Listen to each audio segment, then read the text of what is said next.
monde et bienvenue sur Batman on prend son bouquin. On est le 31 décembre 2009. Oula, 2009? Non, c'est pas possible. On est le 31 décembre 2019. Vous savez ce que ça veut dire? Il est temps pour moi de vous faire mon top de l'année 2019. Je suis hyper contente de faire cette vidéo parce que la première vidéo de ma chaîne l'an dernier c'était mon top 2018. Donc ça y est, la boucle est bouclée quoi. Ça fait un an que je suis là. On va essayer d'être rapide parce que j'ai des gougères au fromage à aller cuisiner. Je vais vous présenter mes coups de cœur. Pour l'instant, juste les romans, les BD, je les mets à part. Je les ai classés parce que j'adore faire des classements, mais en vrai, c'est des lectures qui se valent. Tout, c'est juste des questions d'affinité après. J'ai fait exprès d'en sélectionner aussi que 10. En vrai, il y en aurait plutôt eu 13, 14, mais voilà, j'en ai sélectionné 10. J'ai mis les sagas qui comptent pour une et j'ai hâte de vous présenter tout ça. Donc c'est parti pour ce top 2019. En 10e position, j'ai choisi le premier coup de cœur de l'année, donc qui est resté quand même dans mon cœur et qui n'a pas été détrôné. Il s'agit de la saga Six of Crows de Lace Bardugo. Donc Lace Bardugo, vous avez dû en entendre parler. En plus, elle est venue en France là en fin d'année et elle a juste créé un tsunami de lecteurs hystériques, trop heureux de la voir partout. Six of Crows, c'est sa duologie qui raconte l'histoire d'une bande de bandits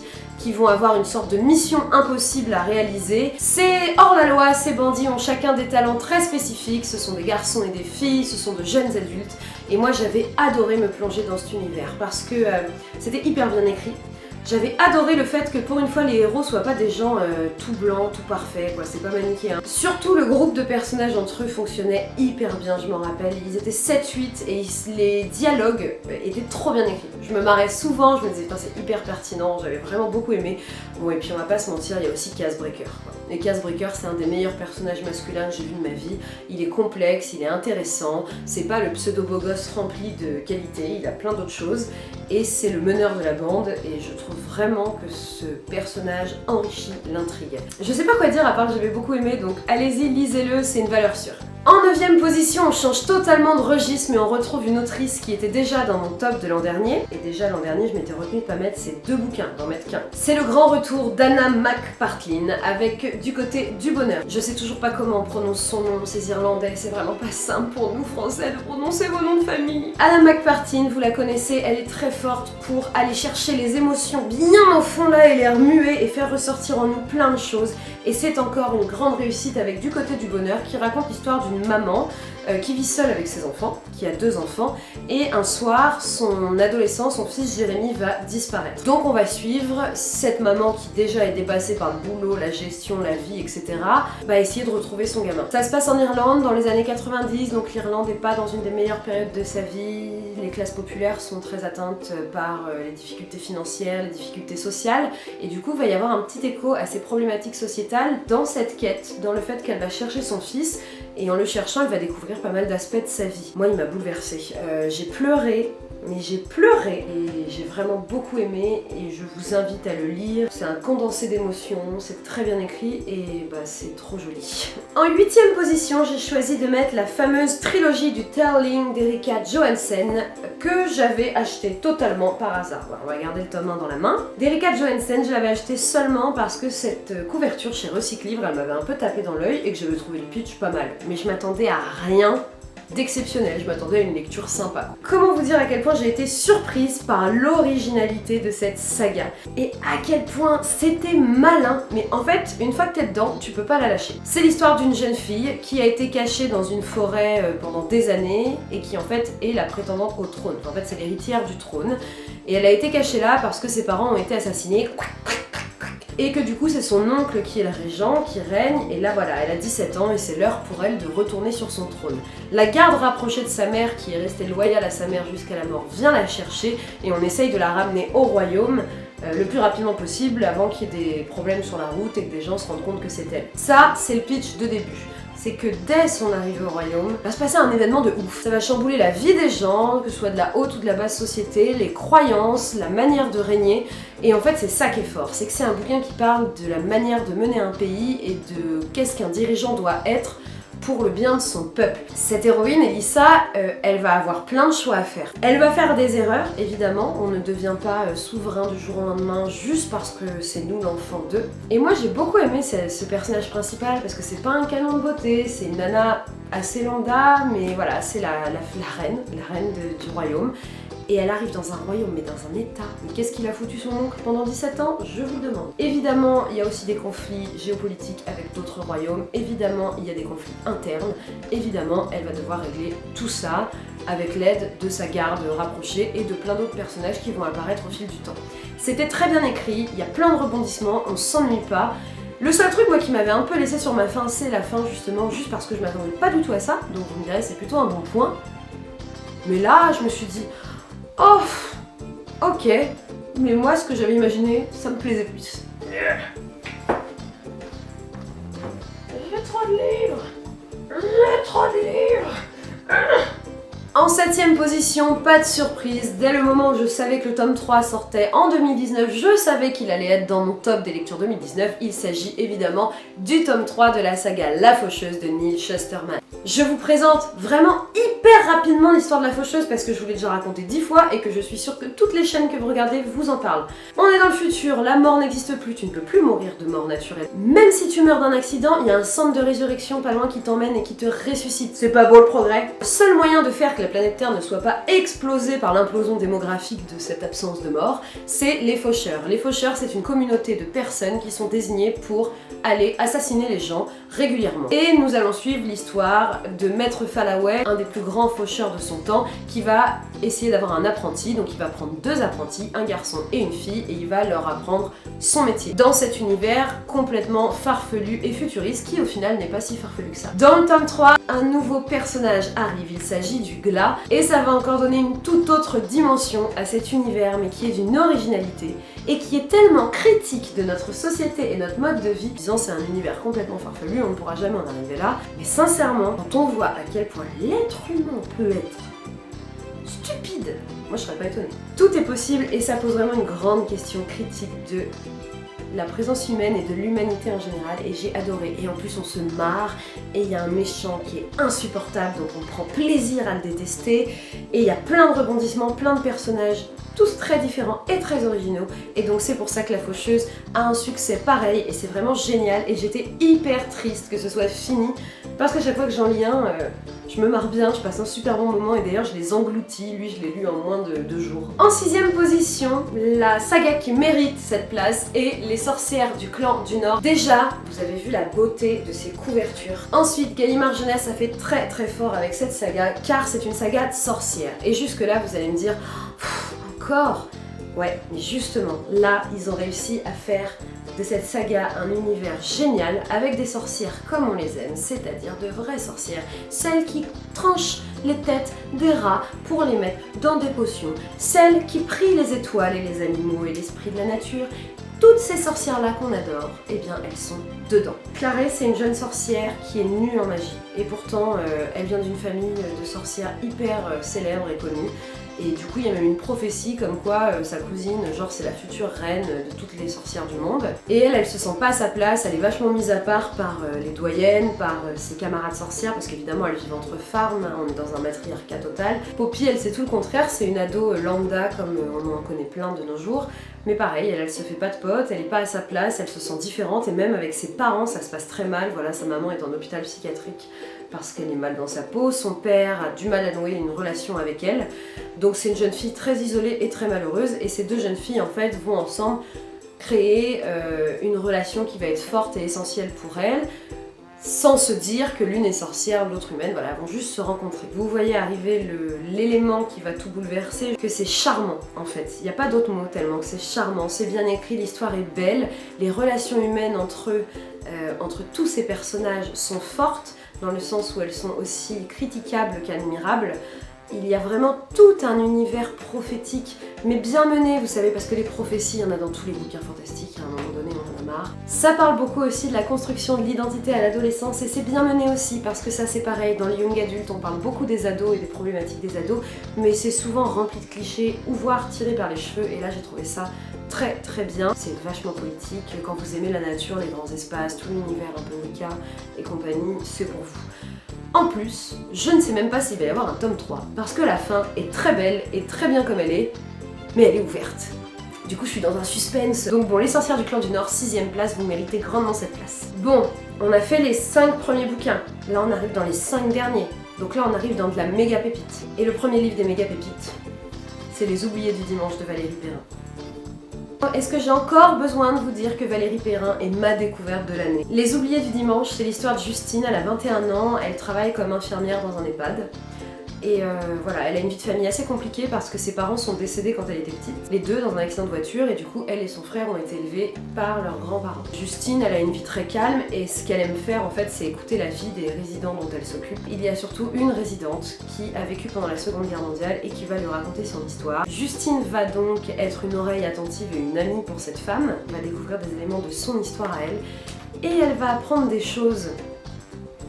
Croyez-moi, on peut pas être insensible à ce qu'elle va apprendre. C'est un peu dans le même style qu'Anna McPartlin, c'est-à-dire que vous êtes bouleversé quand vous lisez Valérie Perrin. Dans le bon comme dans le mauvais, dans la joie comme dans la peine, dans la peur comme dans l'anxiété, comme dans le bonheur, enfin...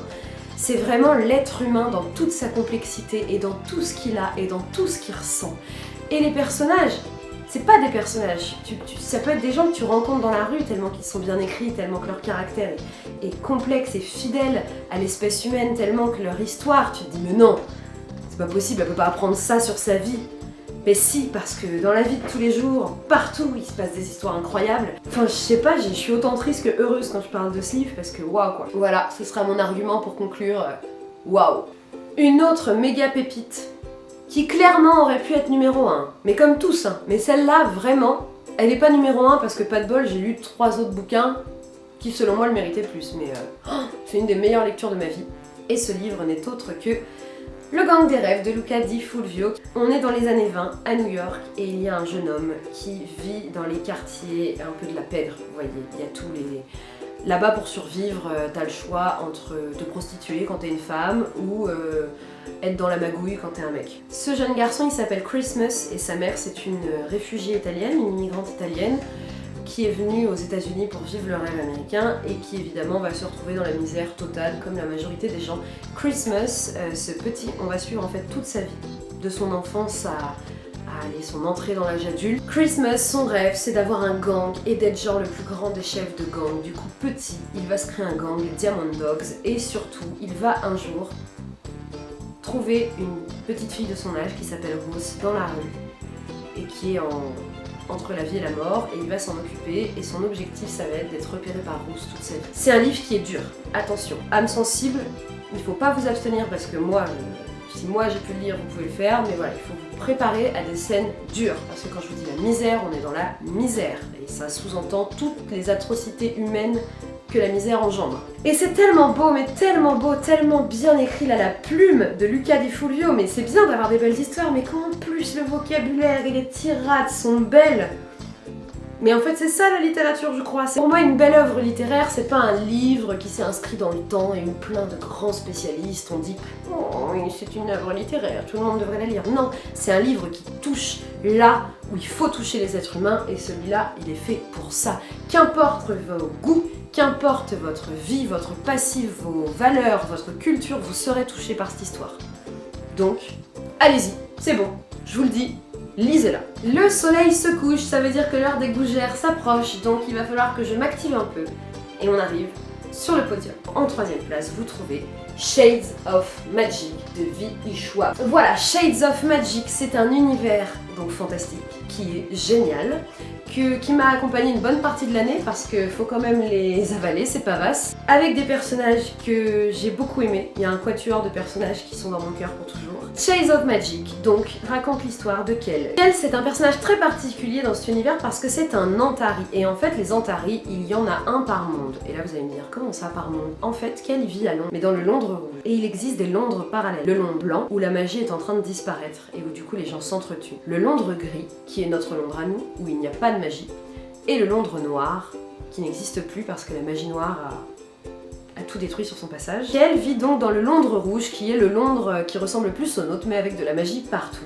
Et en tant qu'Antari, il peut voyager de Londres en Londres pour parler aux différents souverains des différents Londres et que eux, entre eux, puissent se transmettre des messages. Kel, il va faire une connerie, il n'y a pas d'autre manière de le dire. il va faire un petit truc qui lui semblait pas si grave et qui va tout bouleverser. La force de cette histoire, c'est l'univers qui est génial, c'est les 4 personnages principaux qui sont hyper attachants en fait, et V.E. Schwab elle a créé une vraie forme de magie. Et ça donne une richesse et une originalité à cet univers. J'avais fait une longue vidéo focus, les vidéos focus c'est quand je raconte l'histoire avec spoiler, donc je vous mettrai le lien ici. Lisez-les, puis après allez voir cette vidéo et on en parle, mais c'est vraiment une saga qui devrait être encore plus connue. Du coup, la saga qui est en 2e position et que j'ai aimé autant que Shades of Magic, mais que j'ai mis en 2e position parce qu'elle se différencie de toutes les autres sagas que j'ai pu lire dans ma vie, il s'agit de la saga du faiseur de rêves de Laini Taylor. On va suivre l'histoire de Laszlo. Laszlo, c'est un orphelin qui va être élevé par des prêtres et qui va travailler dans la plus grande bibliothèque du monde, là où il y a tout le savoir. Et Laszlo, tout le monde le considère un peu comme un mec un peu simplet, parce qu'il a une fascination dans sa vie, c'est une cité oubliée dont on a oublié le nom. Un peu genre le mythe de l'Atlantide, sauf que là on est sûr qu'il existe. Mais tout le monde s'en fiche de cette cité oubliée. Mais Laszlo, lui, il en fait une fascination, il lit plein de livres là-dessus, il est fan. Et un jour, voilà-t-il pas que des guerriers de cette cité qu'on n'avait pas vue depuis hyper longtemps déboulent et cherchent à emmener avec eux les plus grands talents de chaque royaume parce qu'ils ont un gros problème. J'ai pas envie de vous dire ce que c'est que le problème, mais il y a un très gros problème dans cette ville, c'est d'ailleurs pour ça qu'ils ont tous oublié le nom, et ils ont besoin de personnes pour les aider à régler ce problème. J'ai envie de vous en dire plus, mais il faut pas que je vous en dise plus. Dites-vous juste que le problème en question, c'est un truc que t'as jamais vu, mais que t'as jamais vu, et que c'est passionnant, et que l'univers est dingue, et que ce problème concerne plein de personnages exceptionnels. Il y a de la magie et des pouvoirs dans cette saga. Il y a un côté un peu mythologique, je trouve, et c'est trop bien mené, et c'est original.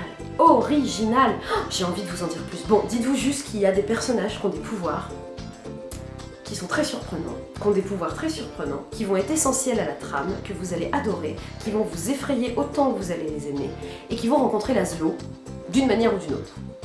Je ne vous dis rien, mais dites-vous que ces 2 bouquins, avec des rebondissements, et une fois que ça part, t'es parti pour 2 bouquins d'événements, d'aventures, de rebondissements, avec des cliffhangers à la fin de chaque chapitre, donc tu ne peux pas arrêter de les lire, tu vois.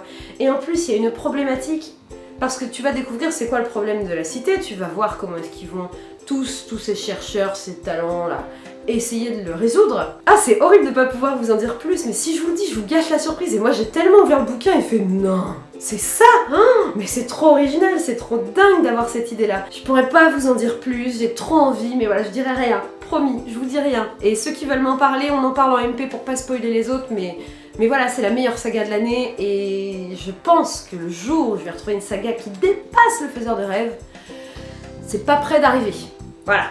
C'est l'heure de vous présenter mon livre préféré de l'année. Ce livre préféré est aussi l'un des livres les plus beaux que j'ai lus de ma vie et a rejoint mon panthéon, bien que l'autrice soit encore en vie, mais mon panthéon, ma petite bibliothèque sacrée des plus beaux livres du monde. Il s'agit de Changer l'eau des fleurs de Valérie. Changer l'eau des fleurs, c'est l'histoire de Violette Toussaint qui est garde-cimetière. La question qu'on se pose, c'est comment cette petite bonne femme, hyper gentille, hyper positive, s'est retrouvée à faire ce métier hyper morbide. Qu'est-ce qui l'a menée là? Quelle vie elle a eue pour en arriver là? Et c'est tout ce que je vais vous dire. Je vais rien vous dire de plus. Tout ce que vous avez à savoir, c'est que Violette, elle est beaucoup aimée par les gens qui travaillent dans son village, par les personnes qui passent au cimetière. C'est la bonté incarnée. Mais attention, elle n'est pas devenue ce qu'elle est pour rien. Elle a vécu des choses de dingue. Et en fait, Changer l'eau des fleurs, ça raconte sa vie, son histoire et comment elle en est arrivée là. Tu vas te dire, ouais, c'est un truc assez commun, c'est un bouquin un peu joie de vivre. Je savais pas que ça allait partir comme ça. Je ne savais pas que ça allait parler de ça. Et du coup, je te le dirais pas. C'était tellement beau, mais tellement beau ce livre. C'est pour ça en fait qu'on aime lire, c'est pour trouver des pépites, des bijoux comme ce bouquin-là. Merci pour tes livres, c'est quand même le 2e qui est dans le top. Et s'il te plaît, écris-en plein d'autres. Et voilà, c'était 2019. Je suis hyper heureuse de cette année livresque parce que j'ai beaucoup lu et c'est vraiment devenu une habitude, ça y est. Maintenant, c'est quand je ne lis pas que ça va pas, que c'est pas normal, qu'il se passe quelque chose. Vous allez vous dire 102 livres, mais elle ne fait que ça de sa vie. Eh bien non, en fait, figurez-vous que j'ai un travail à côté, j'ai une vie sociale, j'ai plein d'amis. Cependant, j'ai vraiment réussi à faire que la lecture soit dans mes habitudes quotidiennes en faisant 30 minutes par-ci, 10 minutes par-là, 10 minutes par-là. On se retrouve à lire 102 bouquins. C'est pour répondre à la question de toutes ces personnes qui me disent comment tu fais, moi j'ai jamais le temps de lire, j'aimerais tellement avoir plus le temps de lire comme toi. Bah c'est tout simple, vous voyez, je suis très heureuse d'avoir réussi là depuis ces 3 dernières années à reprendre cette habitude que j'ai quand même eu toute mon enfance et mon adolescence et que j'avais perdue. Je vous souhaite de l'audace, de l'amour, du bonheur, de la tendresse, de la joie. Vraiment, vive la vie, qu'importe ce qui va se passer, vivez-la à fond, elle est courte, elle est éphémère, donc il faut profiter à mort. Et si en plus vous lisez de superbes histoires qui vous font vivre des multitudes de vies, eh bien c'est banco. Donc je vous embrasse, je vous souhaite à tous et toutes, tous et toutes, parce que vous êtes plusieurs ici, une très belle année 2020 et on se retrouve bientôt pour de nouvelles lectures. A bientôt, ciao, ciao, ciao.